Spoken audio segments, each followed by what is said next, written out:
Bapa Surgawi, tiba saatnya kami diberkati dengan firman-Mu. Amin. Kami siap Tuhan untuk mendengarkan sabda-Mu. Karena itu persiapkan hati, pikiran, dan seluruh hidup kami, agar firman-Mu yang kami baca ini dapat kami mengerti dalam keterbatasan akal pikiran kami.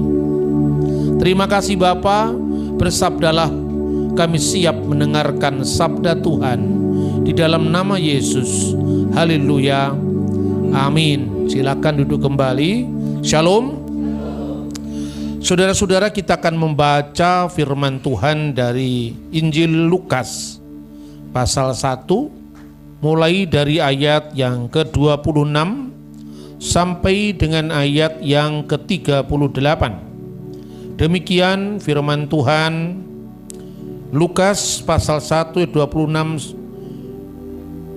dan seterusnya. Dalam bulan yang ke-6 Allah menyuruh malaikat Gabriel pergi ke sebuah kota di Galilea bernama Nazaret, kepada seorang perawan yang bertunangan dengan seorang bernama Yusuf dari keluarga Daud. Nama perawan itu Maria.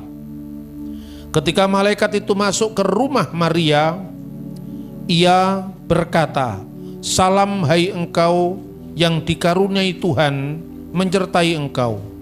Maria terkejut mendengar perkataan itu, lalu ia bertanya di dalam hatinya, apakah arti salam itu? Kata malaikat itu kepadanya, "Jangan takut hai Maria, sebab engkau beroleh kasih karunia di hadapan Allah. Sesungguhnya engkau akan mengandung dan akan melahirkan seorang anak laki-laki, dan hendaknya engkau menamai dia Yesus. Ia akan menjadi besar dan akan disebut anak Allah yang maha tinggi. Dan Tuhan Allah akan mengaruniakan kepadanya takhta Daud, bapa leluhurnya. Dan ia akan menjadi raja atas kaum keturunan Yakub sampai selama-lamanya, dan kerajaannya tidak akan berkesudahan." Kata Maria kepada malaikat itu, "Bagaimana hal itu mungkin terjadi karena aku belum bersuami?" Jawab malaikat itu kepadanya, "Roh Kudus akan turun atasmu, dan kuasa Allah yang maha tinggi akan menaungi engkau. Sebab itu anak yang kau lahirkan itu akan disebut kudus, anak Allah. Dan sesungguhnya Elisabet sanakmu itu, ia sedang mengandung seorang anak laki-laki pada hari tuanya, dan ini pun bulan yang ke-6 bagi dia yang disebut mandul itu. Sebab bagi Allah tidak ada yang mustahil." Kata Maria, "Sesungguhnya aku ini hamba Tuhan, jadilah padaku menurut perkataanmu itu." Lalu malaikat itu meninggalkan dia. Saudara-saudara yang terkasih dalam Tuhan, ini masih suasana Natal. Kita membaca firman ini mungkin sudah ratusan bahkan ribuan kali. Tapi sesungguhnya apa maknanya firman ini bagi kita? Setiap tahun, di akhir tahun biasanya selalu ada berita atau viralnya berita tentang Natal. Dan salah satu ganjalan itu adalah, apakah benar Yesus lahir 25 Desember? Karena 25 Desember itu musim dingin. Kita sudah mempercayai mitos ini bertahun-tahun tanpa cek and recheck sebenarnya yang terjadi. Sebelum masuk dalam firman ini, saya ingin sampaikan, sebetulnya itu sudah sering saya sampaikan. Bethlehem itu adalah sebuah kota di wilayah pegunungan Yudea. Situasinya berbeda dengan Eropa. Musim dingin di Bethlehem itu paling kira-kira suhunya antara 15 derajat Celcius turun kira-kira 8 derajat Celcius. Salju itu biasanya turun di bawah 0 derajat. Kalau saudara pergi ke Israel, di wilayah utara biasanya turun salju, yaitu di Gunung Hermon. Tapi Bethlehem bukan Hermon. Bethlehem itu kota pegunungan. Maka tidak ada salju setiap tahun. Tapi pola pikir orang barat ini sudah meracuni kita. Sehingga kita kadang-kadang umat awam menjawab itu menjadi bingung.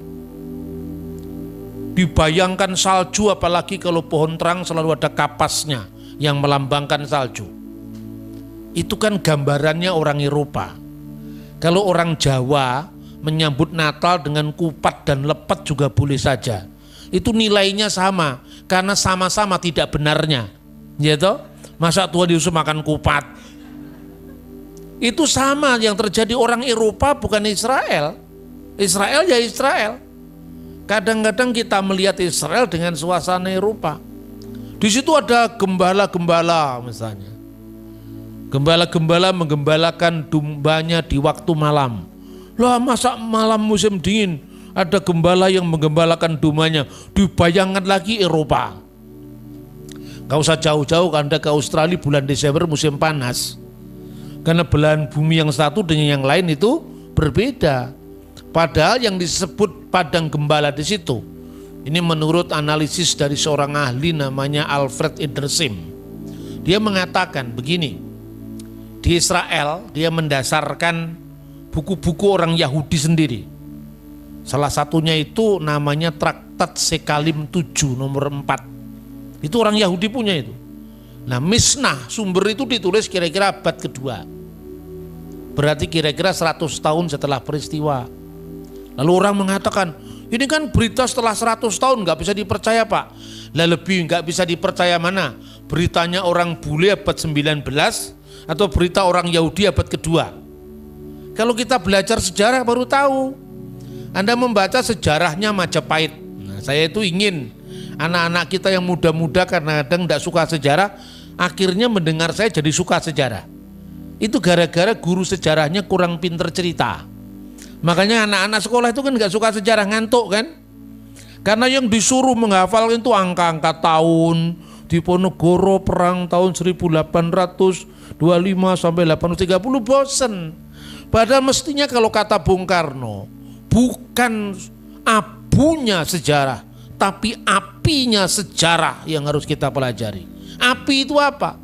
Semangatnya, kobaran semangatnya itu, bukan angka-angka tahunnya. Nanti kalau sudah Anda tahu peristiwanya, tahu spirit di balik kejadian-kejadian itu, angka-angkanya hafal sendiri. Saudara-saudara yang terkasih, zaman Majapahit itu kita memiliki dua sumber ya. Yang pertama namanya Buku Negara Kertagama. Itu ditulis oleh Empu Prapanca. Tapi Negara Kertagama itu ditutup setelah kematian Raja Hayam Wuruk. Nah setelah Hayam Wuruk masih ada raja-raja kan? Wikramawardhana, Suhita, Kertajaya dan seterusnya. Sampai terakhir namanya Kertabumi. Itu tidak ada catatannya. Apakah berarti kita malas untuk tidak merekonstruksi sejarah Majapahit? Tidak. Kalau tidak ada sumber primer itu ada catatan sejarah dari yang bersangkutan. Misalnya kitab Injil itu sumber primer. Karena apa? Ditulis oleh murid-muridnya Yesus. Mengalami peristiwanya. Gitu loh kira-kira. Sejarahnya Bung Karno yang nulis Bu Fatmawati, siapa yang tidak percaya? Bung Fatmawati istrinya Bung Karno. Ya kan? Yang nulis Ruslan Abdul Ghani, menterinya Bung Karno, tentu percaya. Tapi kalau tidak ada catatan yang sejaman, catatan dari saksi mata, catatan yang sejaman. Misalnya tulisannya Tengku Abdurrahman dari Malaysia yang waktu itu konfrontasi dengan Bung Karno. Itu sumber kedua. Sumber kedua kelemahannya apa? Kelemahannya ya dia musuhnya Bung Karno. Nanti jelek-jelekin Indonesia kan? Tapi sejelek-jelek apapun opininya terhadap Indonesia, dia hidup sejaman dengan Bung Karno. Gitu loh saudara-saudara. Jadi belar sejarah itu penting. Maka tidak ada sumber tentang masa akhir Majapahit, hanya sayup-sayup terdengar. Maka yang dilakukan adalah sumber 100 tahun kemudian. Lah ini lebih penting ketimbang sumber yang muncul 500 tahun, 600 tahun kemudian. Apalagi kalau diklaim tadi malam Jumat Legi saya mendapatkan wangsit dari misalnya kakek Gajah Mada. Memang Gajah Mada kakekmu apa? Ya kan? Terus itu kepercayaan tidak bisa dijadikan rujukan. Gitu loh. Jadi umat Kristen itu mesti pintar untuk apa? Untuk memahami bahwa imannya itu sungguh-sungguh terjadi seperti yang tercatat dalam Alkitab. Nah, kira-kira seperti itu. Maka sumber Misnah ini abad kedua ini menceritakan gembala-gembala itu ada 2 tipe katanya. Tipe yang pertama itu namanya Eluhen Bayitot, yaitu gembala-gembala yang menggembalakan domba rumahan. Lah domba rumahan itu apa? Domba-domba biasanya orang Yahudi pada abad pertama, rumahnya jangan dibayangkan rumah joglo kayak orang Solo. Rumah-rumah di Bethlehem itu dari gua-gua. Jadi karena tekstur tanahnya itu tinggi, rendah, ya. Terus ini ada gua-gua. Anda pergi ke sana, maka rumah itu didirikan di atas gua biasanya. Karena tanahnya itu memang unik, ya. Nah, di bawah itu biasanya untuk menaruh domba-domba pada malam hari. Kalau siang hari dikeluarkan di padang. Malam hari khususnya pada musim dingin dimasukkan ke ruangan. Itulah yang disebut palungan. Jadi jangan menggambarkan palungan itu dari kayu kayak kandangnya orang Purwokerto, bukan. Yang disebut kandang itu ya cerukan-cerukan batu, lalu ada palungan seperti tempat minumnya binatang itu ditaruh di dalam rumah. Yang paling atas itu namanya ruang tamu. Bahasa Yunaninya kataluma. Jadi gambarannya seperti itu loh. Itu domba yang pertama. Nah, domba-domba pertama itu domba yang dipelihara bayit itu rumah. Bayitot di rumah-rumah. Yang kedua itu adalah Luhen Midbariot. Midbar itu padang gurun. Jadi gembala-gembala di padang gurun. Lah gembala-gembala di padang gurun itu pun masih dibagi 2 lagi. Gembala-gembala biasa. Artinya di padang gurun biasa.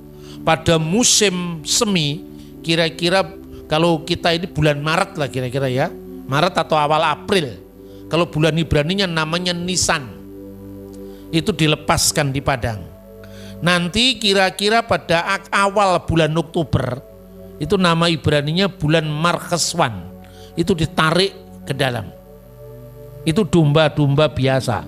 Tapi ada domba khusus. Domba khusus itu disebut domba-domba yang sengaja dipelihara di bait Allah.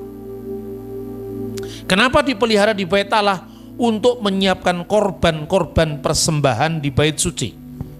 Nah, itu disebutkan dalam traktat Sekalim Yahudi tadi. Behemah Senimetsef Mirusalayim Viet Migdal Eder. Domba-domba yang ditemukan di sebuah tempat antara Yerusalem sampai ke menara kawanan domba. Migdal Eder itu menara kawanan domba. Itu nubuat dalam kitab Mika pasal 4 ayat 8. Wahai menara kawanan domba. Itulah kira-kira para gembala yang ditemui malaikat. Dan malaikat berkata, jangan takut karena pada hari ini telah lahir bagimu Kristus Tuhan di kota Daud. Lalu setelah menerima berita itu, kamu akan menemui seorang anak yang dibungkus dengan kain lampin, ditaruh di dalam suatu palungan. Maka gembala itu tadi, para gembala tadi meninggalkan padang tadi, namanya itu adalah padang gembala. Sampai hari ini di Bethlehem, itu ada tempat yang namanya Bet Sahur. Kenapa disebut sahur? Nama itu dinamakan oleh orang-orang Kristen sejak zaman dulu. Karena di tempat itu para gembala berjaga pada waktu malam. Lah berjaga itu bahasa Arabnya sahur.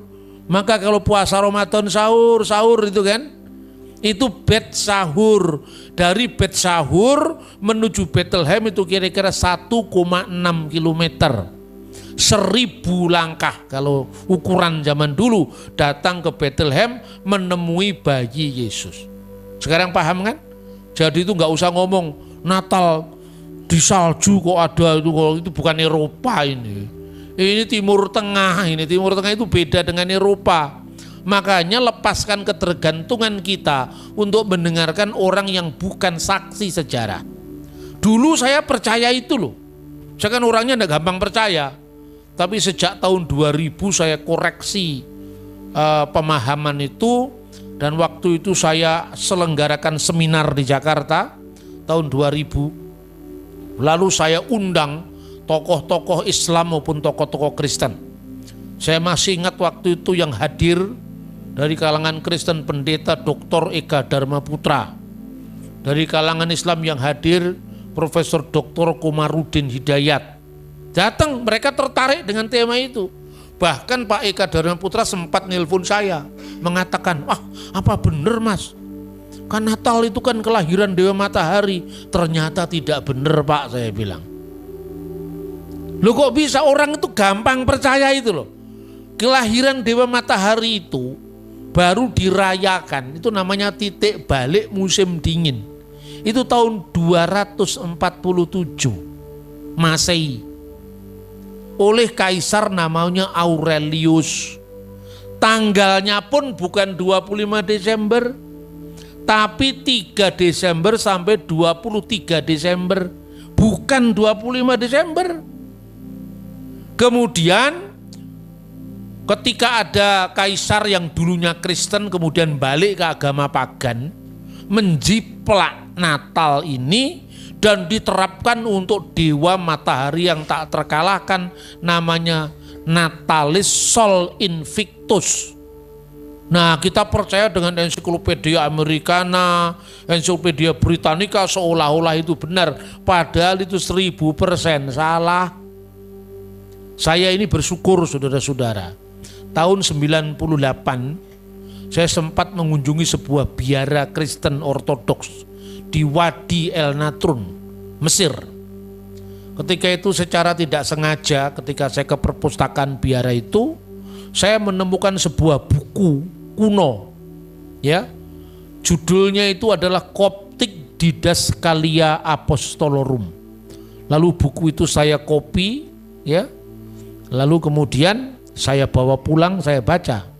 Buku itu bahasa Koptik dan bahasa Arab. Nah, bingung toh? Kalau Kristen kok bahasa Arab lah, karena di Indonesia biasanya yang Arab itu harus Islam. Lah di Timur Tengah orang Kristen Arab juga banyak. Itu kira-kira pada pasal 18 buku Didascalia Apostolorum itu ditulis tahun 189 Masehi. Jauh sebelum kelahiran Dewa Matahari dirayakan oleh Kaisar Aurelius. Tertulis di situ pada pasal 18.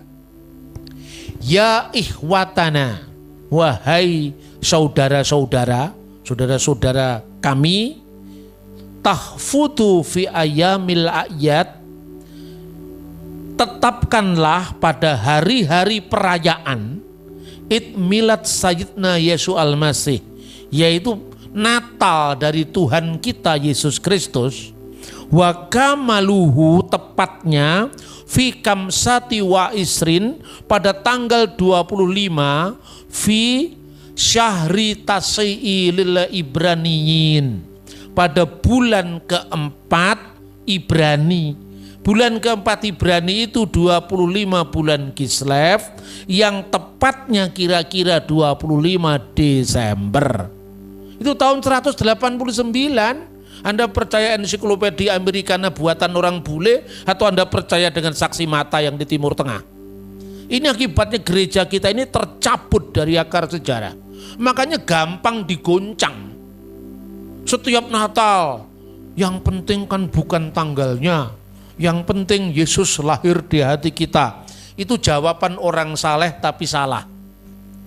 Saudara tahu? Itu sering kita dengar. Lalu dari pihak luar yang memang skeptis terhadap iman Kristen mengatakan tanggalnya aja nggak jelas apalagi yang diberitakan. Kan gitu kan?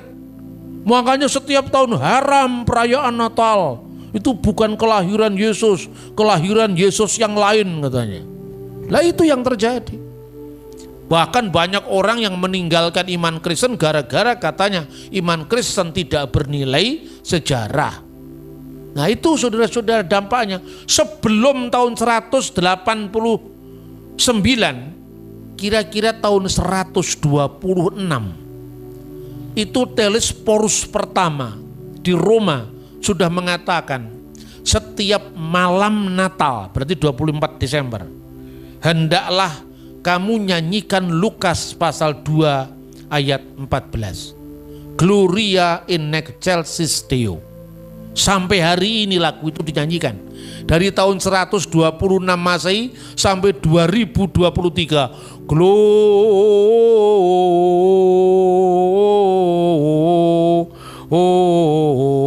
Gloria in excelsis Deo. Bahasa Latin. Itu ditulis ya tahun 126.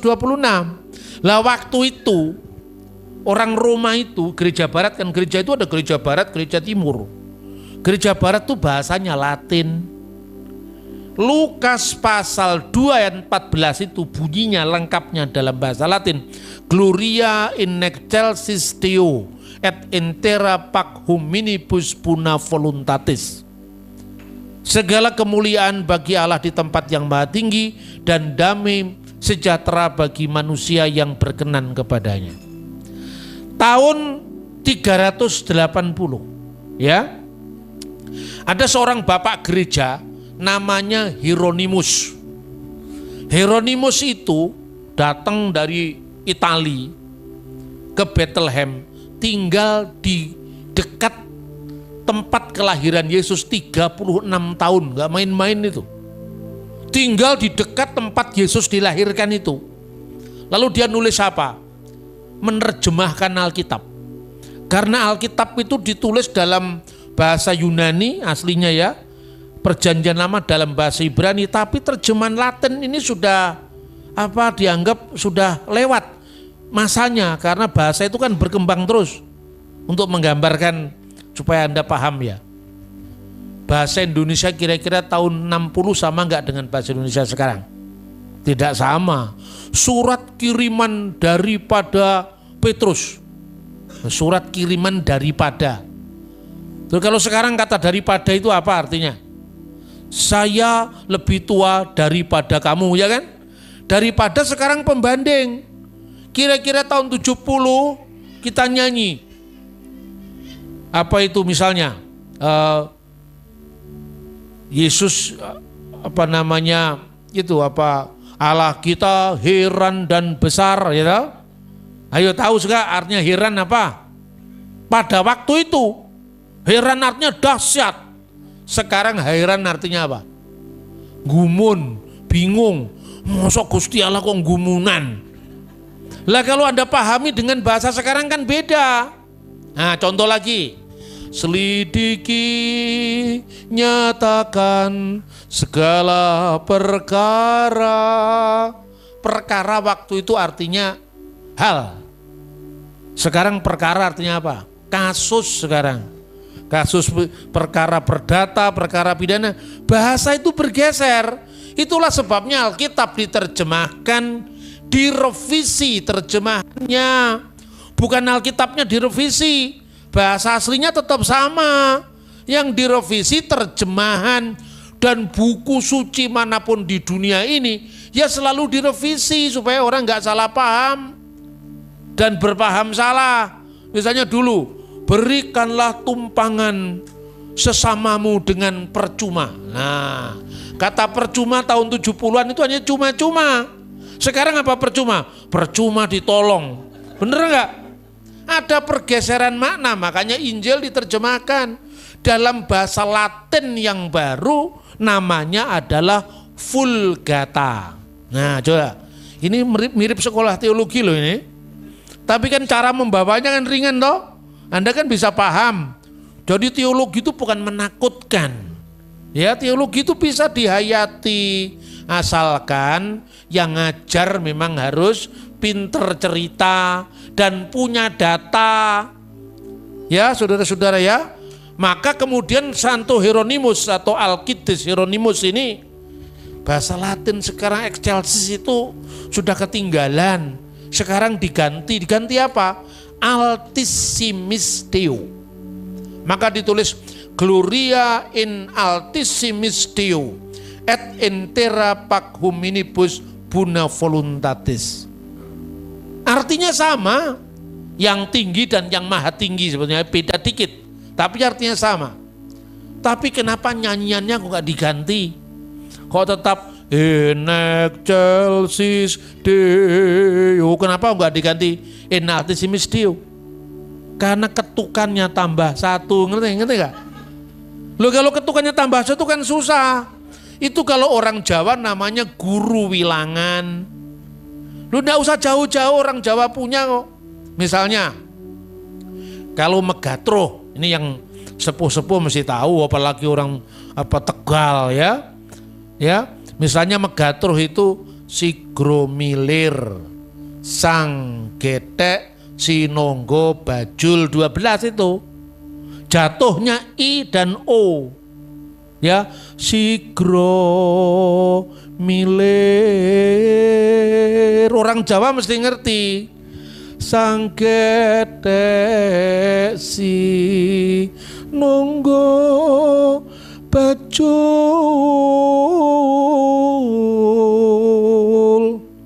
Surah saya lumayan ya. Lah itu yang namanya guru lagu dan guru wilangan.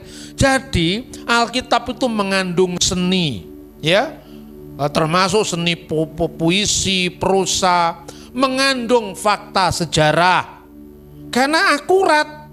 Jadi bukan sekedar keyakinan Injil yang diturunkan dari langit, bukan itu, tapi bisa di cross check sejarahnya. Makanya dari mana kita bisa mengetahui 25 Desember? Saudara kalau mengerti bagaimana cara mengabadikan peristiwa, tanya kepada petani-petani di Salatiga, di Sukoharjo yang dekat-dekat Solo itu. Kamu tanya itu petani biasa itu loh, hafal kisahnya Joko Tingkir. Karena apa? Lewat seni. Apa yang dikatakan Alkitab kan begitu. Lewat lagu-lagu pujian, lewat himne. Maka dikatakan misalnya, Sema Yisrael Adonai Elohenu Adonai Echad. Dengarkanlah wahai Israel, Tuhan Allah kita Tuhan itu esa. Kasihlah Tuhan dengan segenap hatimu, dengan segenap kekuatanmu dan seterusnya. Hendaklah ini kau ulang-ulang kepada anak-anakmu. Ajarkanlah ini berulang-ulang. Ketika engkau terbaring, ketika engkau bangun, ketika engkau dalam perjalanan. Kenapa berulang-ulang?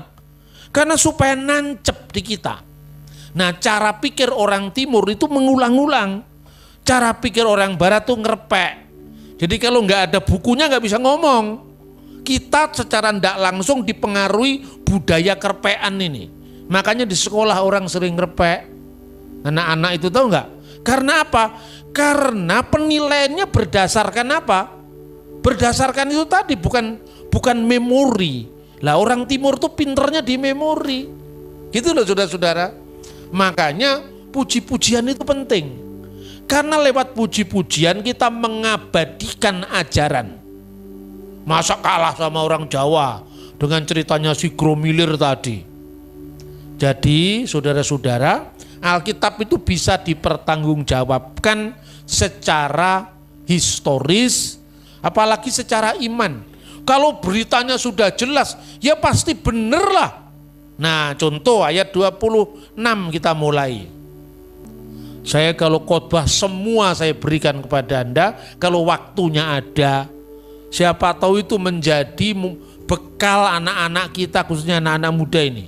Yang gampang-gampang itu. Ya, nanti kamu di sini semangat gitu. Begitu kamu nanti ketemu dengan lawan jenis, lawan sendiri. Bener gak?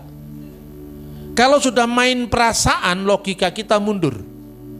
Makanya sekarang kita tancapkan benar-benar memori kita untuk mencintai firman Tuhan. Amin. Nah, ayat 26. Bulan ke-6 itu bukan Januari, Februari, Maret, April, Mei, Juni, bukan. Itu kan bulan kita itu, bulan modern. Nah, bulan ini baru dibikin oleh Paus. Ya, hitungan Masehi sekarang ini loh.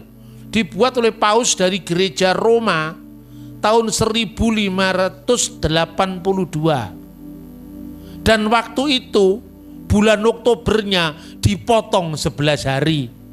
Tuh orang bingung sekarang. Di Gereja Timur kenapa Natalnya tanggal 7 Januari, 6 Januari? Gereja Timur itu di Damaskus, di Libanon, di Kairo, di Yerusalem. Kenapa Natalnya 6 Januari, 7 Januari? Orang Barat gak ngerti sejarah. Langsung itu tanggalnya aja gak pasti. Yang Timur 6 Januari, yang Barat 25 Desember. Lah kan ngadepi kayak gini kan sulit toh, karena apa sebab sulit itu? Karena kemeruh orangnya itu. What is the meaning of kemeruh? Sok tahu kan, padahal isinya enggak ada. Saya bingung cari metode kayak apa ngadepi orang ngotot begini. Kan sekarang era HP, era digital kan. Buka Google saya bilang. Berapa Pak Busto bukaan Google? Tulis di situ kalender pakai huruf C ya. Praktekkan sekarang, kan muncul nanti. Kalender Oktober O-C bukan K, karena itu bahasa Inggris. Oktober 1582, hari kita dipotong 11 hari. Nah itulah sebabnya bagi orang Kristen Timur itu memakai kalender Julian. Sudah ketemu kan? Kalender Julian itu kalender yang dibikin oleh Kaisar Julius. Itu kira-kira namanya Ab Urbi Condita, 700 tahun setelah berdirinya kota Roma. Itu kira-kira tahun 700 sekian sebelum Masehi itu. Tanggal 21 April kalau tidak salah tahun 700 sekian sebelum Masehi. Loh kok 21 April ya? Kita tahunya 21 April hari Kartini. Kan baru 100 tahun yang lalu. Ini kira-kira 2700 tahun yang lalu. Itu bisa dilacak sejarahnya. Nah akibatnya dipotong 11 hari tadi, maka kalender aslinya di timur tanggal 25 Desember itu masih 15 Desember itu loh. Makanya yang 7 Januari ke sekarang ini kan sebetulnya itu masih 25 Desember. Nah, enggak usah saya teruskan, rumit nanti. Ya toh. Kalau Anda mau tanya itu hitungannya ada sendiri itu. Tapi sudah tahu toh kenapa ada 11 hari dipotong, itu yang menyebabkan kalendernya beda. Jadi bukan berbeda pada hitungannya semula, ketepatan tanggalnya 25 Desember, tapi berbeda karena ada revisi kalender sejak tahun 1582. Nah, yang lebih penting sekarang saudara-saudara, 6 bulan itu artinya 6 bulan setelah peristiwa sebelumnya. Nah itu bahasanya kitab suci itu gayanya seperti itu. 6 bulan setelah peristiwa sebelumnya itu terjadi apa? Kita lihat ayat 5. Ayat 5 ya. Pada zaman Herodes, Raja Yudea, ada seorang imam yang bernama Zakaria dari rombongan Abia. Istrinya juga berasal dari keturunan Harun, namanya Elisabet. Keduanya adalah benar di hadapan Allah dan hidup menurut segala perintah dan ketetapan Tuhan dengan tidak bercacat. Ayat 8, pada suatu kali, waktu tiba giliran rombongannya, Zakaria melakukan tugas keimaman di hadapan Tuhan. Jadi waktu diundi, dia dapat undian untuk membakar ukupan. Ukupan itu dupa di bait suci. Ya. Rombongan ke-8 itu dari mana kita tahu? Coba baca 1 Tawarikh pasal 24. Sudah ketemu? Mulai dari ayat 7.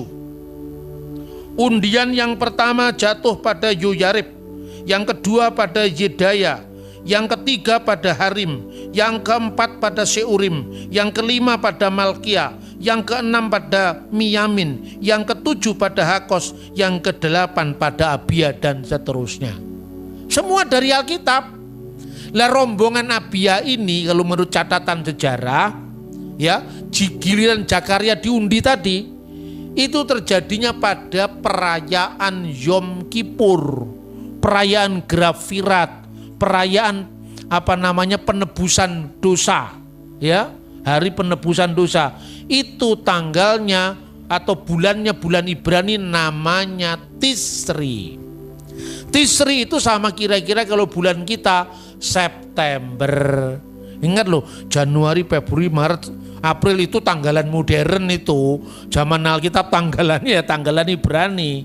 September malaikat ketemu dengan Zakaria. Karena dia tidak percaya, ini imam kok malah tidak percaya. Dikasih bisu supaya nggak bisa ngomong, supaya nggak bisa menyebarkan ketidakpercayaannya. Maka hati-hati, kalau Anda tidak percaya bisu nanti. Hukuman Tuhan itu. Dikasih bisu sementara supaya dia tidak bisa ngomong kemana-mana. Akhirnya apa? Lahirlah Yohanes Pembaptis. Karena apa? Zakaria beda dengan Maria. Kalau Bunda Maria tidak ada mustahil bagi Allah, aku ini hamba Tuhan, jadilah kehendakmu atas diriku. Tapi Zakaria enggak, padahal dia imam, dia meragukan, istrinya kan sudah tua. Bagaimana dia mau melahirkan, kira-kira seperti itu. Istrinya kan mandul, bagaimana melahirkan? Tapi tidak ada yang mustahil bagi Allah. Nah, saat itulah Zakaria mendapatkan berita kelahiran putranya, Yohanes Pembaptis. 6 bulan setelah Zakaria ditemui malaikat, malaikatnya tadi pergi ke Nazaret. Untuk apa? Ketemu Bunda Maria, gitu loh. Memberitakan kelahiran Yesus. 6 bulan setelah ketemu Zakaria. Zakaria ditemui malaikat pada bulan Tisri, sejajar dengan bulan September. 6 bulan setelah September, hitung sendiri.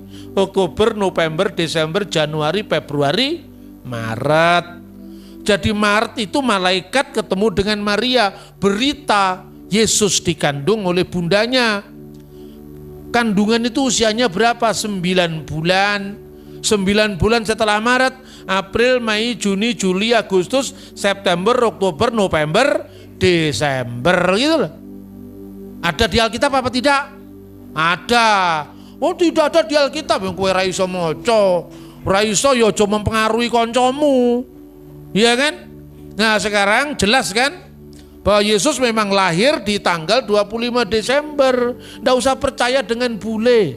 Percayalah dengan bule, yang bulenya ora patek pinter percaya. Ya toh? Bener nggak? Nah, saya akan membawa data semuanya. Nah, terus beritanya apa? Kita teruskan Lukas pasal 2 tadi, balik ke Lukas pasal 2. Ayat 27. Lukas pasal 1, sorry. 1 ayat 27. Ya. Kemana dia pergi? Ke Nazaret, kepada seorang perawan yang bertunangan dengan orang bernama Yusuf dari keluarga Daud, nama perawan itu Maria. Lalu malaikat itu masuk ke rumah Maria, salam hai engkau yang dikaruniai, Tuhan menyertai engkau. Kemudian Maria terkejut mendengar perkataan itu, mempertanyakan arti salam itu apa.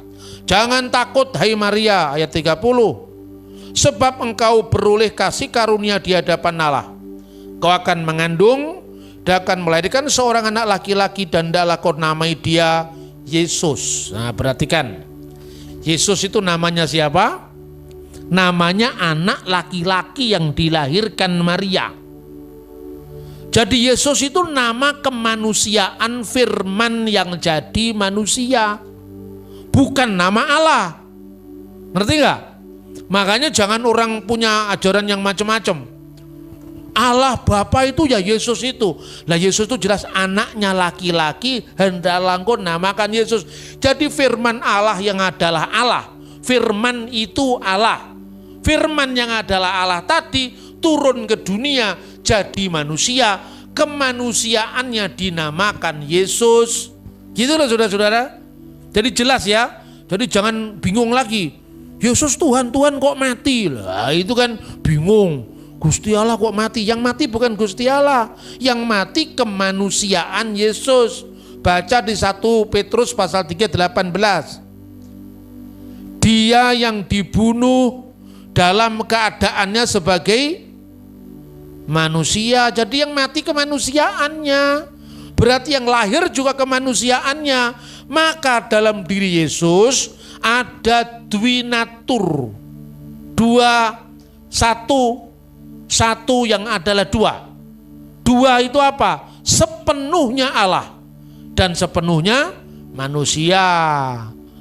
Sepenuhnya Allah itu sebagai apa? Yohanes 1 ayat 1. Pada mulanya adalah firman. Firman itu bersama-sama dengan Allah. Firman itu adalah Allah. Sudah, jangan dirubah. Memang ayatnya seperti itu kok. Jadi firman itu adalah Allah. Jadi Yesus disebut Allah bukan kemanusiaannya loh. Tapi Yesus yang sudah ada sebelum segala sesuatu ada sebagai firman Allah, dan firman Allah itu harus Allah. Ya kok bisa? Sekarang saya tanya, Allah dengan firmannya, firman Allah dengan Allah, duluan mana adanya? Duluan Allah. Berarti Allah sudah ada, firmannya belum ada. Berarti ada waktu Allah sudah ada, pernah tidak punya firman. Masuk akal apa tidak? Berarti sebelum Allah ada firmannya, dia tidak bisa apa-apa. Padahal Allah menciptakan segala sesuatu dengan firmannya. Ini yang saksi Yehova tidak pinter. Katanya saksi Yehova lebih dulu Allah. Itu saksi Yehova. Karena apa? Karena kalau firman Allah tidak sama-sama kekal dengan Allah, berarti Allah pernah tidak punya firman pada waktu tertentu. Saking bingungnya orang menjawab, lebih dulu firman Pak. Firmannya siapa? Ayo sekarang. Firmannya Allah. Berarti firman dengan Allah sama-sama kekal.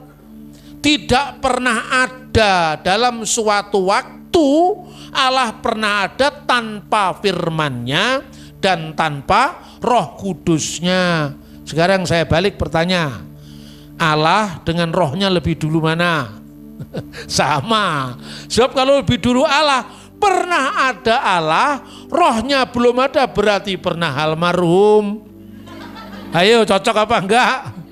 Berarti Allah, firman Allah dan roh Allah itu sama-sama kekal, tapi satu adanya. Seperti manusia, di dalam dirinya ada pikirannya dan ada rohnya, tubuh, jiwa, dan roh. Ayo sekarang kamu jumlahnya berapa? Satu. Kan ada rohnya. Coba kalau manusia ditinggalkan rohnya jadi apa? Mayat, almarhum, ya kan? Berarti Allah yang hidup itu harus Allah yang ada firmannya, ada rohnya. Nah, firman itu adalah Allah. Ayat 3. Segala sesuatu dijadikan oleh Dia. Dia itu sang firman. Dan tanpa Dia, tanpa firman, tidak ada sesuatu pun yang jadi dari segala yang telah dijadikan. Jadi Allah menjadikan sesuatu itu dengan firman-Nya. Maka orang saya tanya, Tuhannya Kristen itu 3 Pak. Yang ngomong 3 itu siapa? Jangan kemeruh kamu. Terus kalau orang yang mau belajar lebih dalam, itu saya tanya lebih dalam lagi. Itu di depan mahasiswa teologi saya tanya. Coba saya kasih tugas kepada kalian. Allah itu esa, Allah itu esa itu penting apa tidak? Penting Pak, benar penting. Penting sekali apa enggak? Penting sekali, enggak lah, enggak terlalu penting gitu. Bingung mereka. Kok bisa sekarang? Waktu Allah ini belum ada siapa-siapa. Langit, bumi, malaikat, manusia, jin, setan, priprayangan, gandaro, tetean, ilu-ilu, banaspati. Semua makhluk hidup yang lembut, yang halus-halus itu belum diciptakan. Tuhan dengan siapa? Nah sekarang, ini mulai dalam ini. Soalnya lingsir wengi itu tambah dalam itu. Tuhan sebelum menciptakan malaikat dengan siapa? Sendiri toh? Apa enggak kesepian Gusti Allah Dewi? Ayo sekarang. Tuhan menciptakan malaikat, Tuhan menciptakan manusia. Ada ajaran begini. Tuhan menciptakan manusia supaya Tuhan dikenal. Loh, Tuhan kok butuh aktualisasi diri. Tuhan tuh tidak pernah kesepian. Itu maka kata satu itu tidak terlalu penting. Kata esa itu tidak terlalu penting. Maka kepada Musa Tuhan pertama kali firman-Nya apa? Bukan akulah yang maha esa, enggak. Firman yang pertama baca di Keluaran pasal 3:14. Tuhan mengatakan aku adalah aku. Bahasa aslinya apa itu? Kata aku adalah aku itu dari kata hayah. Hayah itu artinya ada. Jadi kalau dalam terjemahan lama itu kata aku ada yang aku ada. Hayah itu ada. Jadi Allah itu maha ada. Itulah yang awal sebelum Tuhan disebut maha esa. Apa artinya maha ada? Ini dalam ini. Maha ada itu dia sudah ada, dia ada dan akan datang. Yang ada, yang sudah ada dan yang akan datang. Makanya ada di lagunya kan? Ya, itu kados-kados itu, yang ada, yang sudah ada dan yang akan datang. Yang ada artinya dia ada, hari ini ada. Yang sudah ada, kemarin ada. Masa lalu ada, yang akan datang, yang selalu akan ada. Tuhan tidak pernah tidak ada. Tidak sekejap pun, tidak sedetik pun dia pernah tidak ada. Dia maha ada. Nah, ketika Tuhan maha ada, belum ada yang lain-lain, butuh angka 1, 2, 3 apa enggak? Tuhan masih sendiri loh ini. Butuh angka 1, 2, 3, 4, 1, 2, 3, Pak Gendut naik kuda perlu apa enggak? Tidak perlu. Bagaimana menyebut kata 1 yang belum ada 2? Ayo, dalam apa enggak? Bagaimana adanya 1 itu kan ada 2, 3, 4, 5. Nah sekarang belum ada siapa-siapa, yang ada cuma Tuhan. Dan satu-satunya yang maha ada adalah Tuhan, tidak butuh kata 2, 3, 4. Nah kira-kira kalau dia hanya sendiri, butuh ada kata aku apa tidak? Butuh enggak aku? Karena aku itu kan untuk penanda. Aku, Tuhan menciptakan malaikat dulu, ciptakan 1 malaikat. Untuk nanda ini aku, ini kamu kan itu kan. Nah sebelum ada apa-apa sudah ada apa perlu kata kamu. Terus diciptakan lagi 1 manusia. Aku, kamu, dia. Bener gak? Ini lebih dari 1. Aku, dia, mereka. Aku, engkau, mereka. Ini juga lebih 1. Aku, kalian, dan mereka. Ketika Tuhan masih sendiri tidak butuh itu kata-kata itu. Makanya kalau sekedar Allah itu esa, hati-hati.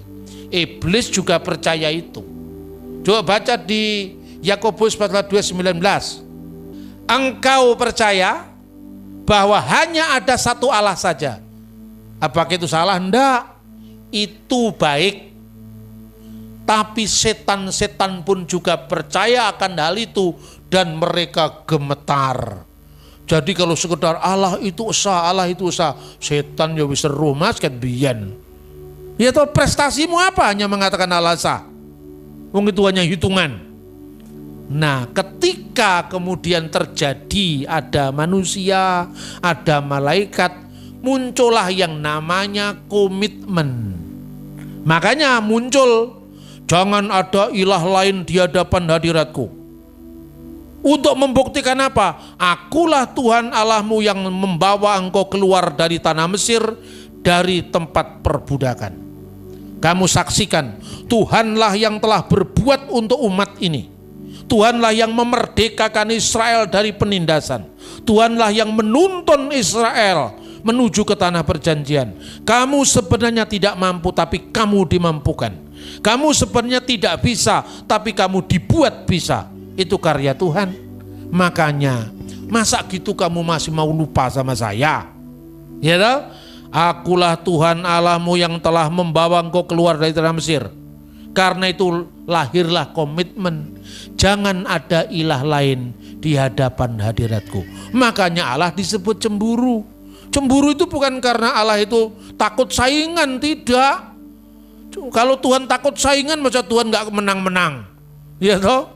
Yang takut saingan tuh suami-suami yang pencemburu itu. Iya toh? Tapi Tuhan tidak butuh itu tapi artinya komitmen kamu kepada Tuhan seperti kamu setia pada pasanganmu. Kira-kira seperti itu loh. Makanya perkawinan itu di mata Tuhan dalam iman Kristen kudus. Karena apa? Menggambarkan hubungan Allah dengan gerejanya. Amin, saudara-saudara. Jadi kata esa itu muncul karena komitmen. Kalau nggak ada yang lain, untuk apa kata esa? 1, 2, 3 yang belum ada yang lain kok. Makanya orang-orang yang kemudian nuduh, Kristen Tuhannya 3, Kristen Tuhannya 3. Saya jawab begini, pusing dia. Setelah pusing, dia mengatakan, Pak Bambang ini tidak mementingkan keesaan Allah. Siapa yang tidak mementingkan? Penting dalam rangka penegasan komitmen. Tapi di keabadian, kalau orang Jawa itu naliko awang wong, masih kosong, tidak ada apa kecuali hanya Tuhan. Itu tidak butuh karena Tuhan itu Maha Esa. Apa kalau dunia menyembah Dia, terus Dia semakin besar? Sejak dulu Dia sudah Maha Besar. Yang butuh ini kita, bukan Tuhan. Ya, saudara-saudara, kita butuh Tuhan, maka kemudian Tuhan yang mengasihi kita. Jadi pangkat kita ini dianggap naik sama Tuhan. Kita ini sebetulnya gak ada artinya di mata Tuhan. Tuhan gak butuh kita, tapi karena kasih-Nya Tuhan menyelamatkan kita. Dan itu kekasan iman Kristen. Bukan kita yang lebih dulu mencari Allah, tapi Allah yang lebih dulu mencari kita. Karena Tuhan tahu bahwa kita tidak mampu. Amin, saudara-saudara. Nah, Dia akan menjadi besar dan akan disebut anak Allah yang maha tinggi. Dan Tuhan Allah akan mengaruniakan kepadanya takhta Daud bapa leluhurnya. Anak Allah, salah paham dan paham salah lagi. Tuhan kok beranak, katanya gitu kan. Bener gak? Kalau Tuhan itu punya anak, siapa bidannya? Orang kok ya primitif sekali. Apa ya kata anak itu perlu harus ada bidan? Anak itu kata kiasan. Ya, berbahagialah orang yang membawa damai. Karena dia akan disebut anak-anak Allah. Apa ya berarti damai itu punya istri sampai orang harus punya sebut anak-anak karena ada istrinya? Kan ya enggak. Anak tangga, anak sekolah apa gedung sekolah itu punya istri. Ya toh? Sidul anak sekolahan. Anak sekolah itu sekolah bapaknya atau punya ibunya sekolah. Kan ya enggak. Itu kiasan. Maka kalau orang-orang jahat disebut anak-anak kegelapan. Kalau orang baik disebut anak-anak terang. Tapi jangan-jangan kalau ada orang kulitnya hitam, ini anak kegelapan, kan orang marah itu. Itu kan kata kiasan. Kata kiasan itu orang yang hidup dalam kegelapan, tidak diterangi oleh Tuhan gitu loh. Makanya orang tersesat lah. Kalau orang gelap kan bisa kemana-mana itu. Bisa tersesat di kuburan, bisa tersesat di sungai, bisa tersesat di sawah. Jadi kalau di sawah ada timun dan semangkanya. Kalau ada ular, itulah tersesat karena apa? Gelap, tidak ada terang. Tapi kalau orang terang kan jelas. Ini bedanya, ya. Ini roti, apakah ini batu kan tahu. Tapi lo gelap itu kata kiasan. Nah, saudara-saudara, sekarang ini tambah lagi PR kita. PR-nya apa? Kalau benar Kristen itu muncul di Yerusalem, kenapa orang Yahudi tidak percaya Yesus? Terus saya jawab, ini sejarah belum berakhir bro. Ini sejarah sedang berlangsung. Ini bukan the end of history. Alkitab mengajarkan akan tiba saatnya yang di bumi, di bawah bumi, di atas bumi, semua akan bertekuk lutut dan mengaku Yesus Kristus adalah Tuhan bagi kemuliaan Allah Bapa. Itu pasti terjadi. Tapi sekarang sejarah belum berakhir. Makanya Yesus menangisi Yerusalem. Kan itu kan Yerusalem dikatakan mengumpulkan anak-anak, tapi engkau tidak mau. Tapi pada saatnya akan terjadi. Nah, itulah tentang akhir zaman. Terus kemudian kenapa orang Yahudi belum percaya? Atau di zaman Yesus tidak percaya? Yang percaya juga ada, tapi murid-muridnya, Maka berbahagialah orang yang percaya, kan disebut anak-anak Allah. Jadi anak-anak Allah ini yang percaya kepada anak tunggal Allah. Itu loh saudara-saudara. Orang Yahudi sekarang tidak percaya, jangan bingung. Sejarah lagi jawabannya. Dulu orang tidak percaya Yesus karena apa? Harapannya Mesias itu adalah tokoh politik yang memerdekakan Israel dari penindasan Roma. Lah Yesus malah tidak mengatakan darahku benar-benar minuman, tubuhku benar-benar makanan. Loh, ini kan juru selamat mau mati nih. Murid-muridnya banyak yang mundur. Benar enggak?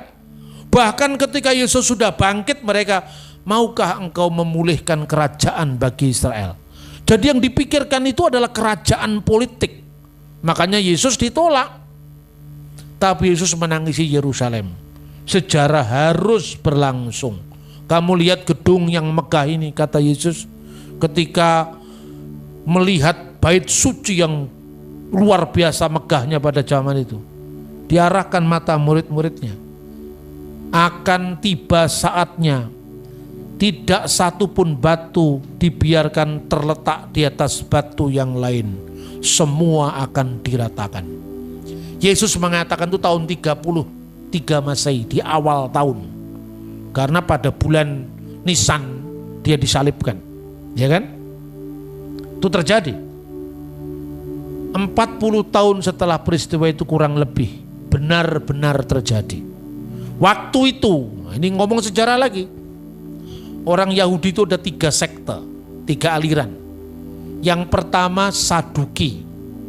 Orang Saduki itu tidak pernah mikir Mesias karena mereka hidupnya sudah enak. Mereka menguasai bait Allah, aset ekonomi dikuasai. Yang kedua, masa rakyat yang banyak itu Parisi.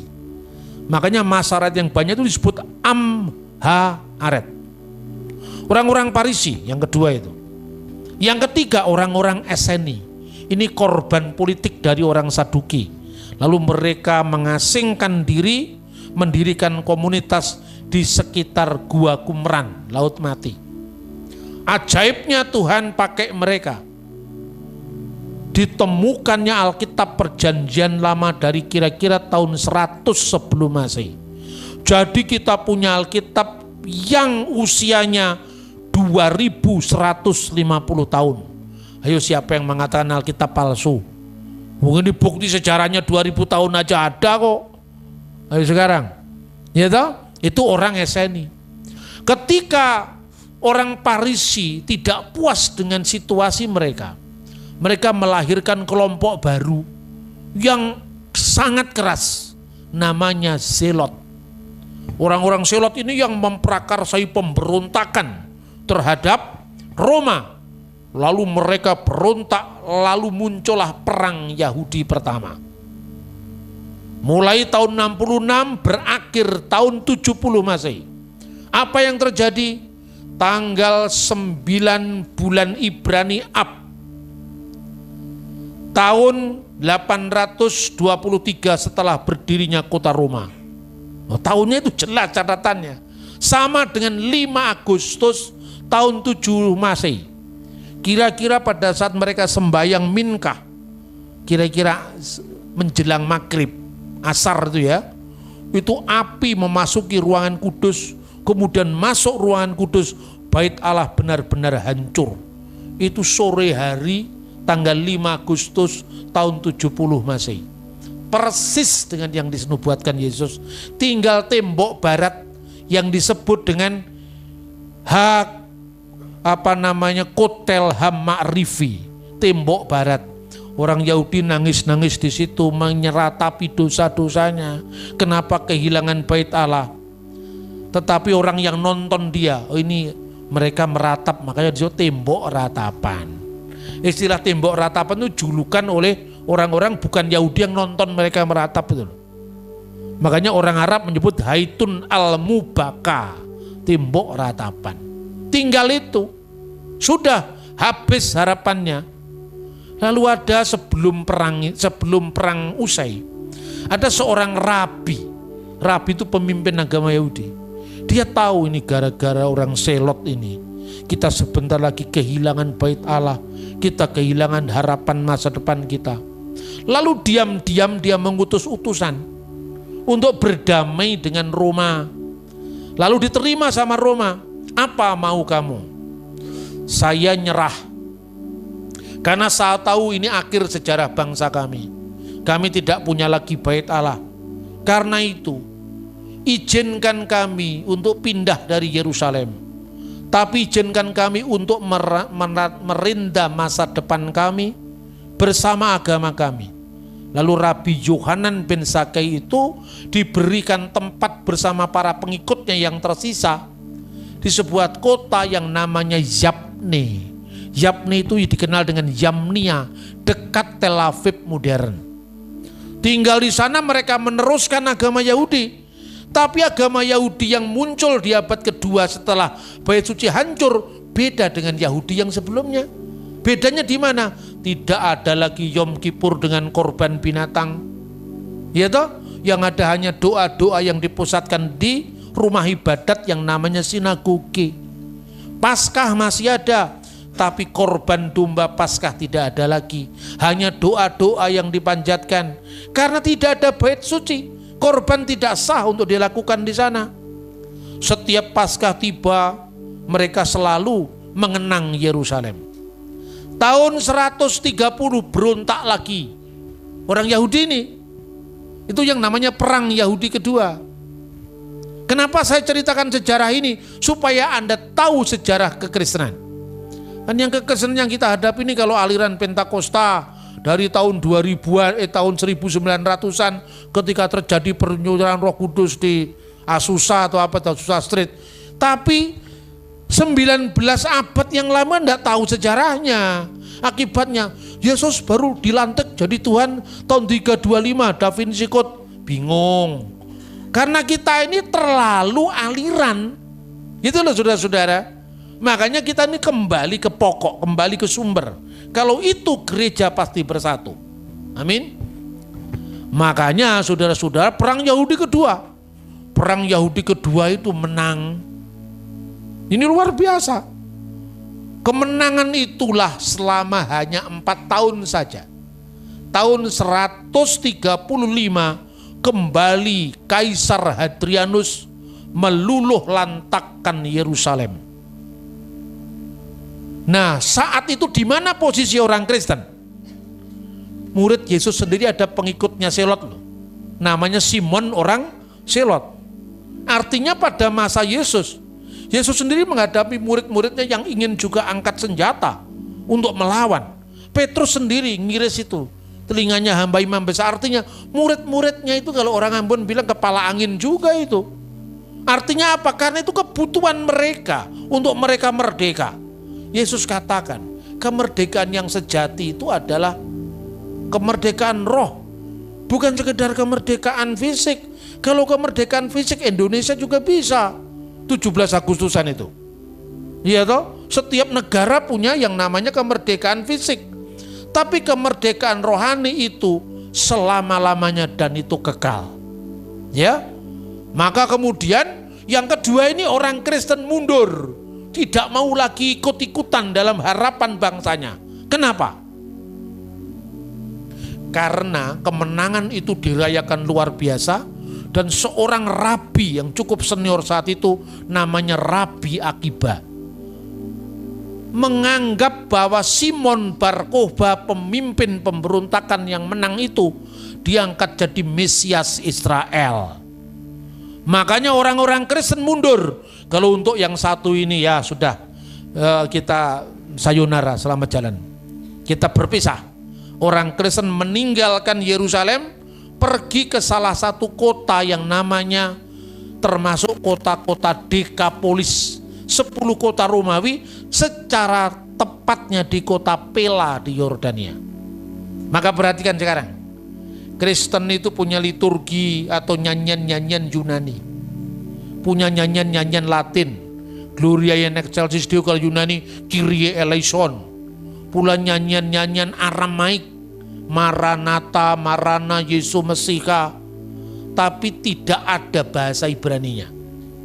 Padahal bahasa Ibrani di Yerusalem, kenapa? Karena Kristen Ibrani ini meninggalkan kota Yerusalem. Karena tidak mau ikut-ikut mengangkat Simon Bar-Kokhba, pemimpin revolusi sebagai Mesias. Tidak. Pemimpinmu hanya satu, yaitu Mesias, Yesus Kristus. Ketika Hadrian kemudian mengalahkan Bar-Kokhba, apa yang terjadi? Yerusalem kembali diratakan. Dan ketika itu, ini Yahudi ini supaya tidak berontak lagi, gimana ya caranya? Tidak boleh ada kata Yerusalem. Kata Yerusalem harus dihapuskan dalam sejarah. Karena setiap kali ada kata Yerusalem, mereka ingin kembali menyalakan pemberontakan. Kata Yerusalem diganti namanya dengan Alia Capitolina. Dan menurut catatan sejarah oleh sejarawan yang namanya Diocasius, di atas kota Yerusalem itu didirikan kuil untuk memuja dewa Jupiter. Di atas kuil, di atas bait Allah itu didirikan kuil dewa Jupiter. Yang pertama, sehingga saat itu nama Yerusalem nggak dikenal lagi. Yang kedua, nama Israel harus dihapus dari sejarah. Yang lebih menyakitkan lagi, provinsi Yudea digabung dengan provinsi Syria dan namanya disebut Syria Palestina. Padahal Palestina itu musuh bebuyutannya Israel, bukan Palestina modern sekarang. Palestina modern sekarang ini kan provinsi Turki dulu. Ini Filistin lama itu loh. Jadi yang menamakan pertama Palestina itu Kaisar Pagan, yaitu Hadrianus. Sakit hatilah orang-orang Yahudi. Ketiga, tidak boleh satu orang Yahudi pun tinggal di kota suci Yerusalem. Termasuk Yahudi yang percaya Yeshua HaMasiah. Termasuk orang Yahudi yang percaya Yesus Kristus harus keluar dari Yerusalem. Lah ini tapi ada yang tidak enaknya ini. Orang-orang Kristen yang bukan Yahudi boleh tinggal di kota Yerusalem. Kenapa? Karena kalau orang Kristen dari Batak, dari Barat, dari Jawa, kan nggak ada ikatan emosional dengan Yerusalem. Tapi kalau orang Yahudi, entah itu Yahudi Rabinik, entah Parisi, yang Yahudi Rabinik kan sekarang jadi Parisi, entah itu Nasrani yang percaya Yesus kepada Yesus orang Nazaret, Yerusalem segala-galanya karena nasionalisme, patriotisme. Kristen non-Yahudi boleh tinggal di Yerusalem. Yahudi semuanya nggak boleh tinggal di Yerusalem. Akibatnya terjadi perseteruan antara Yahudi dengan Kristen. Gitu loh saudara-saudara. Lalu orang Yahudi mengeluarkan kutukan terhadap orang Kristen. Inilah sejarah panjangnya begitu. Makanya sekarang tidak boleh kutuk mengutuk. Karena Kristen sekarang sudah mengampuni. Yahudi itu bagaimanapun juga akar sejarah kita. Makanya sebenci apapun, setidak suka apapun terhadap ras yang namanya Yahudi, orang Kristen tidak boleh mengutuk mereka. Kita harus mengasihi, apalagi lewat bangsa Yahudi ini kita berhutang keselamatan. Amin. Memberkati bukan mengutuk. Makanya Yesus mengatakan, apakah Yesus kehilangan iman yang lurus, iman yang benar karena penolakan orang Yahudi? Tidak. Yesus membedakan. Kalau soal teologi, soal iman, Yahudi benar. Orang Parisi metode mengajarnya dipakai, enggak apa-apa. Mereka duduk di atas kursi Musa, artinya apa? Boleh mengajar. Kalau mereka mengajar kamu dengarkan, tapi kelakuannya jangan kamu contoh itu. Tapi orang Samaria, apa Yesus membenarkan? Enggak. Kamu menyembah Allah yang tidak kamu kenal. Kami menyembah Allah yang kami kenal, karena keselamatan datang dari bangsa Yahudi. Karena Mesias itu lahir dari suku Yehuda, bukan suku Lewi, bukan suku Yusuf yang melahirkan orang Samaria. Apalagi orang Samaria telah melakukan sinkretisme, mencampurkan Allah Israel dengan dewa-dewa asing. Nah, inilah sikap kita sebagai orang Kristen. Lalu bagaimana hal ayat 33? Dan dia akan menjadi raja atas kaum keturunan Yakub sampai selama-lamanya, dan kerajaannya tidak berkesudahan. Berarti bukan kerajaan dunia, karena kerajaannya tidak berkesudahan. Jadi saudara-saudara jangan minder dengan siapapun yang disebut dengan Yahudi. Karena apa saudara-saudara? Yahudi yang sekarang beda dengan Yahudi zaman Kristus. Jadi pada tahun 1947 yang tadi saya sampaikan, saudara-saudara, terjadi apa? Penemuan naskah Laut Mati. Dan dalam penemuan itu, ternyata orang Yahudi yang lebih tua dari Yahudi sekarang, namanya Esseni, ditemukan di gua keempat. Ada 11 gua. Di gua keempat itu mereka punya tafsiran terhadap kitab Nabi Daniel. Dan apa yang dikatakan? Dalam naskah Qumran, kode naskahnya 4Q246, kolom kedua, baris pertama, disebutkan apa? Bereh diel yitamar ubar elyon yikroneh. Mereka akan memanggilnya anak Allah. Dengan sebutan anak Allah yang maha tinggi, mereka akan menyebutnya. Persis dengan yang tertulis di dalam Injil Lukas 1:35. Roh Kudus akan turun atasmu dan kuasa Allah yang maha tinggi akan menaungi engkau, sebab anak yang kau lahirkan disebut kudus, anak Allah. Jadi orang Yahudi yang lebih tua daripada Yahudi modern, dokumennya ditemukan di Laut Mati. Mesias yang mereka tunggu-tunggu itu adalah anak Allah. Maksudnya apa? Firman yang menjadi manusia. Lalu diulang lagi pada ayat 36. Elisabet sanakmu itu sedang mengandung seorang anak laki-laki pada hari tuanya, dan inilah bulan ke-6. Dan seterusnya, sebab bagi Allah tidak ada yang mustahil. Aku ini hamba Tuhan, jadilah padaku menurut perkataanmu itu. Kita mencontoh imannya Bunda Maria. Nah, kiranya firman Allah ini dengan bukti sejarah, dengan bukti pendalaman iman atau teologi, kita sekarang paham bahwa iman Kristen itu bukan main-main. Kalau bahasanya anak sekarang bukan kaleng-kaleng. Memang luar biasa. Amin. Kita bisa membuktikan itu. Karena itu kalau saya kadang-kadang kalau dialog, tidak percaya Bapa, Putra dan Roh Kudus karep-karep mula ora percaya. Mengko utek murah tekan, makanya ojo daki-daki pertanyaanmu. Tak takoni, ngene kuwi ora roh kok. Dhisik endi Gusti Allah kalau firman Allah itu loh. Saya mau tanya, waktu Allah itu bertemu dengan Musa kan nggak bisa dilihat ya. Tapi setelah di dalam kisah Yakub berkumpul dengan Allah itu kan sampai berkelahi ya. Gitu. Jadi maksudnya yang pertama nggak kelihatan, nggak bisa dilihat. Yang kedua itu Yakub waktu berkumpul dengan Allah kan berkelahi gitu ya, seakan-akan kelihatan bentuknya gitu loh. Jadi antara Allah yang itu, terus ada yang lagi yang katanya waktu zaman itu Allah itu dengan teofani ya, seperti malaikat Allah gitu loh. Jadi kan akhirnya kita agak bingungnya, satunya nggak bisa dilihat, satunya berkumpul dengan Allah, dan satunya malaikat Allah seperti teofani gitu. Yang dari ketiganya itu gimana gitu? Itu aja. Kok Tuhan bisa berkelahi gitu ya? Itu di pasal Kejadian ya ayat 32, mulai dari ayat 22. Perhatikan, kata demi kata, ayat demi ayat sekarang. Pada malam itu Yakub bangun dan ia membawa kedua istrinya, kedua budaknya perempuan dan ke-11 anaknya, dan menyeberang tempat penyeberangan sungai Yabok. Sesudah ia memberangkatkan mereka, ia menyeberangkan juga segala miliknya.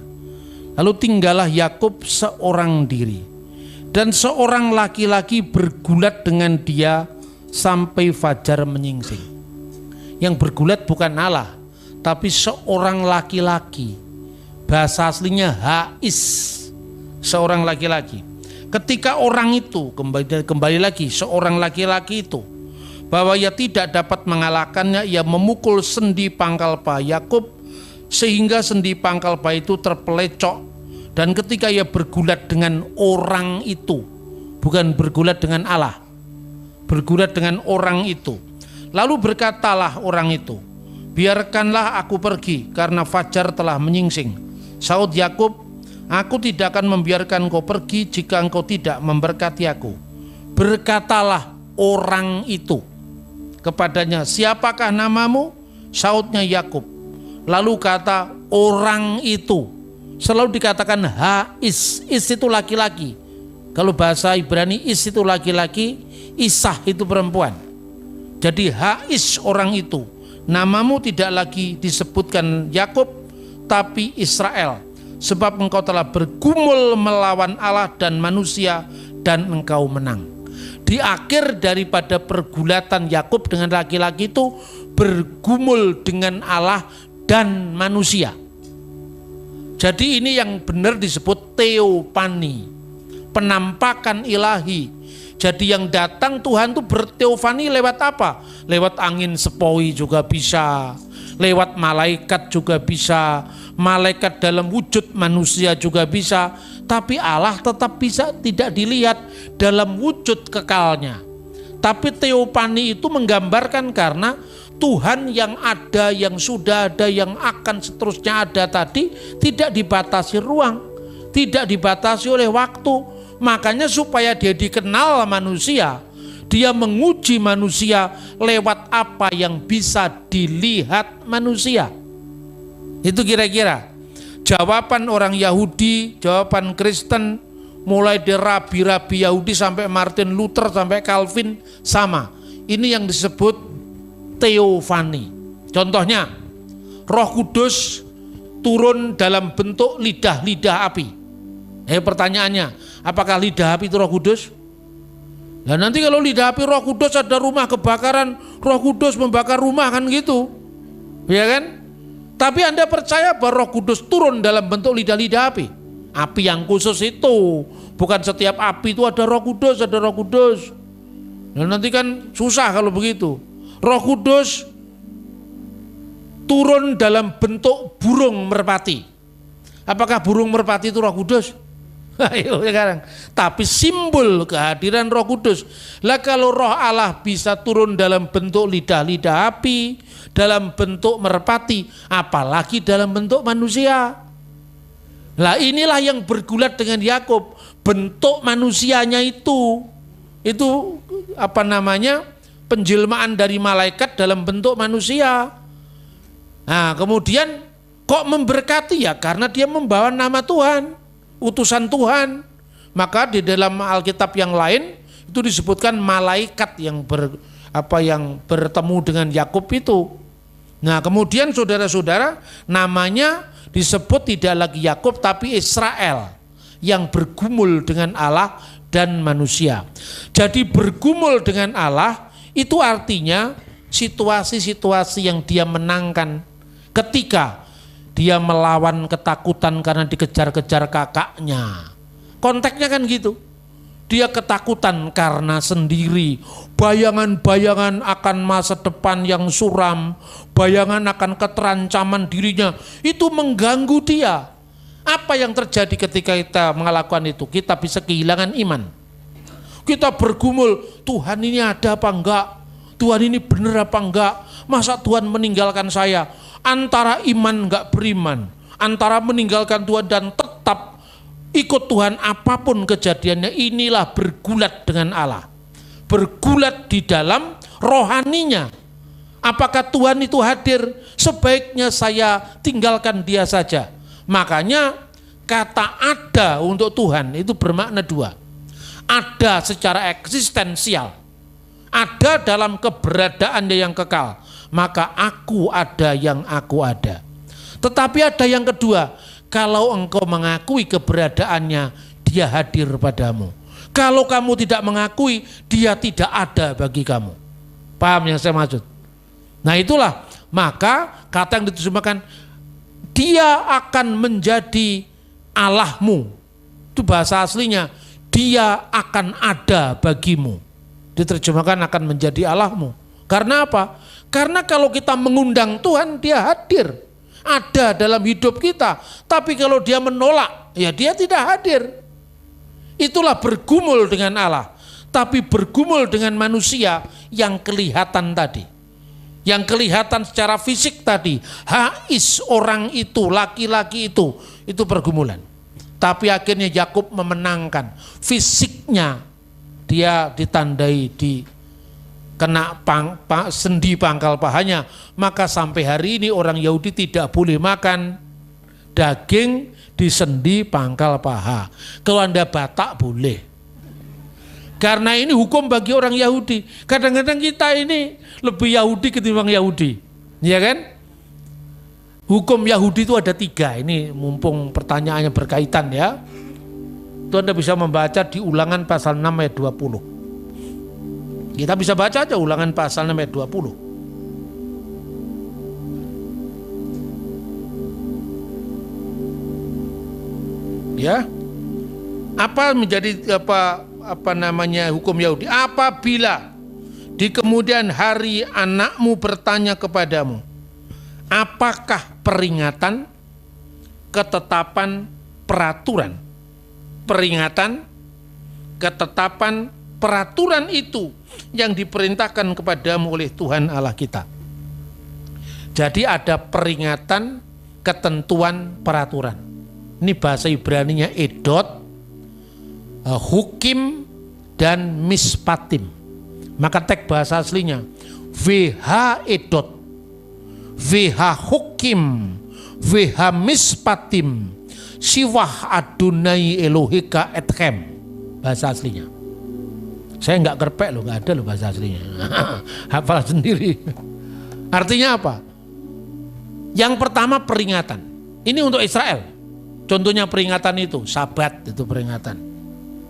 Karena pada malam hari Tuhan menuntunmu dari tanah Mesir itu kan.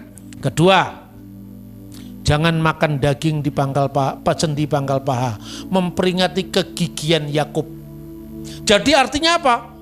Pelajarannya bagi orang Israel, ya, simbolnya bagi Israel, pelajarannya bagi Israel dan bukan Israel. Karena setiap manusia itu mengalami pergumulan yang kira-kira sama dengan Yakub, ya, menghadapi ketidakpercayaan lagi kepada Tuhan, kepada gereja, kepada sesuatu yang bersifat misteri, ya, sesuatu yang bersifat miracle atau mujizat, antara ya apa tidak. Ini saya percaya apa enggak, itu bergumul dengan Tuhan. Tapi kadang-kadang kita menghadapi, kita terancam langsung oleh orang, ya, rumah kita dimalingi, itu bergumul dengan manusia. Gitu loh kira-kira. Jadi 2 itu yang kita hadapi di dunia ini. Kalau kita memenangkan satu, roh kita menang, tubuh kita juga menang. Tapi bagi Israel, karena dia menjadi bangsa yang dipilih melahirkan Mesias, Edot, peringatan. Pertama, ingatlah setiap kamu makan daging di pangkal paha. Kakek moyangmu Yakub dulu berjuang luar biasa. Kalau orang Indonesia lain, dulu kita melawan Belanda dengan janur kuning. Kita melawan Belanda dengan bambu runcing. Apa itu berlaku bagi Malaysia? Mereka melawannya dengan pedang atau pistol. Benar apa tidak? Jadi hukum itu bersifat kontekstual. Yang dialami Israel enggak dialami Indonesia. Nenek moyangnya Israel Yakub. Nenek moyangmu Yakub Tomatala. Nenek moyangmu Rorim Pande. Nenek moyangmu apa misalnya Suro Menggolo, ya enggak pernah mengalami itu, masa ikut-ikut. Berikut lagi, Israel harus beda dengan bangsa lain. Jangan serupa dengan arti dikuduskan, itu bukan Israel suci. Disendirikan, dikhususkan supaya apa? Lewat jalur ini Mesias akan lahir. Makanya jangan makan anak kambing bersama susu induknya. Ya toh? Tapi kalau tadi saya makan sate sebelumnya dikasih dengan susunya kambing, enggak apa-apa, saya bukan Yahudi. Bener enggak? Di siapa itu tadi? Neng Lia, misalnya, ya, enggak apa-apa. Karena itu tujuannya apa sih? Itu simbol pada waktu itu. Ketika dia masuk ke tanah perjanjian, di situ ada orang Kanaan. Orang Kanaan itu apa? Memuja Dewi kesuburan. lambangnya anak kambing bersama susu induknya. Kekhawatiran akan Israel akan punah, Israel akan tidak bisa meneruskan generasi, itu kekhawatiran seluruh masyarakat Timur Tengah kuno. Makanya mulai cerita Abraham, istrinya mandul, Zakaria istrinya mandul, itu sebuah aib. Makanya terlalu tergoda ikut bangsa lain yang menyembah dewa kesuburan yang namanya Baal, menikah dengan Aserah. Kamu jangan menyerupai mereka. Itu loh kira-kira. Makanya tidak boleh makan daging bersama susu induknya. Bagi Yahudi, bagi orang Tegal nggak apa-apa makan kambing disusu dulu baru dibakar. Karena kita tidak terkait dengan simbol itu. Yang kedua, hukim. Hukim itu adalah imamat 11. Itu juga berlaku bagi Yahudi, tidak berlaku bagi kita. Kalau nggak percaya Anda pergi ke Israel. Di tembok-tembok, biasanya tembok-tembok kota itu ada stiker atau plakat-plakat itu disebut Sheva Misfot Bene Noah. 7 hukum berlaku bagi anak-anak Nuh, termasuk orang Batak, orang Jawa. Itu berlaku itu. Apa isinya 7 hukum Nuh itu? 1, larangan penyembahan berhala, itu universal. Abudah zarah. Kedua, kililat hasem, larangan untuk menista Tuhan. 3, gilui arayot, larangan untuk melakukan imoralitas seksual, ya, karena itu air bah datang katanya. Keempat, gesel, tindakan kekerasan, pembunuhan. Sefikut damim, darah tidak boleh dimakan karena nyawa makhluk ada dalam darahnya, itu simbol. Kemudian efer min hakai, memakan binatang yang masih ada nyawanya, artinya mati dicekik, itu menyiksa binatang. Terakhir, untuk menegakkan 6 hukum ini maka diperlukan mahkamah yang adil, yaitu dinin. Orang-orang asing yang melakukan 7 hukum Nuh itu dianggap orang baik. Itulah yang berlaku bagi non-Yahudi. Kalau bagi Yahudi, pertama, tidak boleh makan onta. Bukan hanya babi, onta juga tidak boleh. Mereka mengatakan Kristen melanggar Taurat, memakan babi, kamu memakan onta. Bahkan orang Arab meminum kencingnya. Ya toh? Jijik mana babi atau kencing onta. Kedua, kelinci. Kita suka makan sate kelinci di Telaga Sarangan. Ketiga, pelanduk. Keempat, babi. Jadi itu babi dilarang itu karena apa sih? Orang nanya ke saya, Pak Bambang itu jangan apa ngarang-ngarang. Loh, saya enggak ngarang. Setiap kali saya berbicara kan ada sumbernya.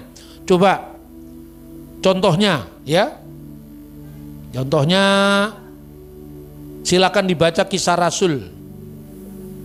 Kisah Para Rasul pasal 15. Itu menceritakan tentang orang-orang Yahudi yang menjadi percaya, yaitu orang-orang Farisi yang sudah menjadi percaya, memaksakan hukum Taurat itu kepada orang-orang Kristen yang berasal di latar belakang bukan Yahudi, lalu mereka bersidang. Nah, sidang itu kemudian mereka mengirimkan surat kepada orang-orang di di Antioquia. Lalu apa suratnya itu? Bahwa kamu, ayat 29, kamu harus menjauhkan diri dari makanan yang dipersembahkan kepada berhala. Berarti itu mengandung Abu Dazarah dan Kelilat Hasem. Melarang penyembahan berhala dan menista Tuhan. Kemudian dari darah, sefikut damim. Dari daging binatang yang mati dicekik. Dari percabulan. Sistematikanya disingkat jadi 4, inilah hukum Nuh. Kemudian jikalau kamu memelihara diri dari hal-hal ini, kamu berbuat baik. Bandingkan dengan orang Yahudi punya ajaran. Kalau orang-orang bukan Yahudi melakukan 7 hukum Nuh ini, mereka disebut sebagai orang-orang bukan Yahudi yang saleh, yang baik. Maka disebut hasede umot haolam, orang-orang luar Yahudi yang Hasid itu saleh, yang baik. Inilah hukum Nuh yang dipakai untuk Kristen yang bukan Yahudi. Bagi Kristen Yahudi, hukum Musa yang dikenal dengan Torah, ya, terdiri dari 3 tadi. Nah kan pertanyaannya, terus orang nanya ke saya, lupa itu waktu kapal Nuh itu kan di situ sudah ada yang haram dan yang halal. Berarti sebelum Musa sudah ada itu halal dan haram itu katanya. Itu bukan begitu. Halal dan haram itu kan terjemahan bahasa Indonesia. Bahasa Ibrani tidak ada kata haram itu. Yang ada tahir dan tame. Tahor itu artinya apa? Tahir bahasa kita. Tame itu tidak tahir. Kenapa babi tidak tahir? Ini urusan korban, karena perintah larangan makan babi bagi Yahudi baru muncul di zaman Musa. Coba kalau kita baca di dalam Kejadian pasal 9. Itu yang berlaku sebelum zaman Musa. Yahudi belum muncul kan waktu itu.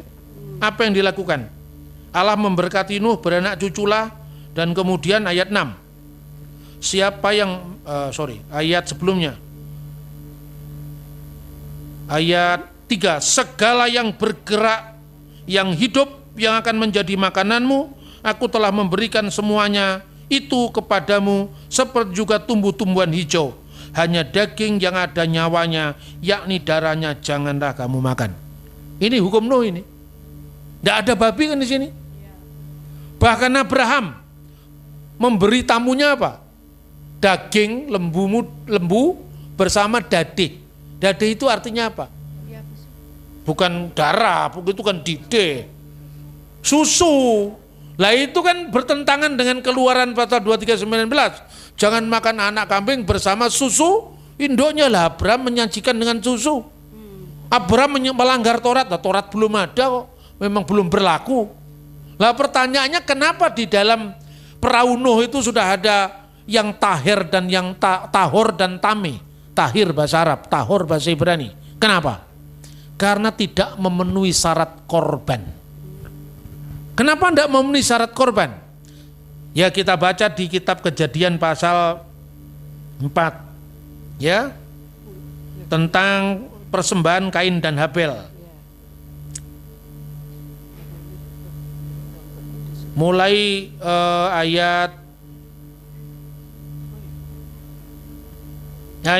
Habel ayat 4 juga mempersembahkan korban persembahan dari anak sulung kambing dombanya, yakni lemak-lemaknya. Anak sulung kambing dombanya. Kalau kambing anaknya berapa kira-kira? 2, 3, gampang menandai kesulungannya. Sapi anaknya berapa? 2 atau 3, gampang yang sulung yang mana? Babi anaknya 12, gimana menandai kesulungannya? Jadi ini artinya tidak memenuhi syarat ini. Jadi menandai kesulungannya sulit, karena yang sulung dipersembahkan kepada Tuhan. Tuhan memberikan pelajaran. Hasil pertama dari kerjamu serahkan kepada Tuhan. Seperti sulung dari dombamu, serahkan kepada Tuhan. Kalau Anda kerja, gaji pertama dibawa kepada Tuhan kan gampang. Gajimu kan ada slip gajinya. Tapi kalau anaknya babi, gimana menandai? Masuk akal apa enggak? Nah itu saya ngomong begini bukan karena teori saya mengawang-awang, tidak ada dokumennya. Ya, jadi Kristen nggak usah kita ke Yahudi-Yahudian, ya. Kristen ya Kristen gitu ya. Kita bangga dengan warisan kita. Bagi orang Kristen yang latar belakang Yahudi, mereka masih melakukan itu sampai hari ini. Tapi kita kan bukan Yahudi. Jadi kalau kamu menuruti hukum Nuh tadi, semua sudah baik. Ya, lalu ada lagi orang Yahudi lagi ini, namanya adalah Philo dari Alexandria. Dia filosof Yahudi, lahir tahun 20 sebelum Masehi, meninggal tahun 50 setelah Masehi. Dia punya jawaban sendiri. Ini orang Yahudi ini. Kenapa babi dilarang? Baca bukunya itu, di situ ada, di internet sudah ada. Sekarang Anda cari di Google, The Special Law Volume 4, baca semua.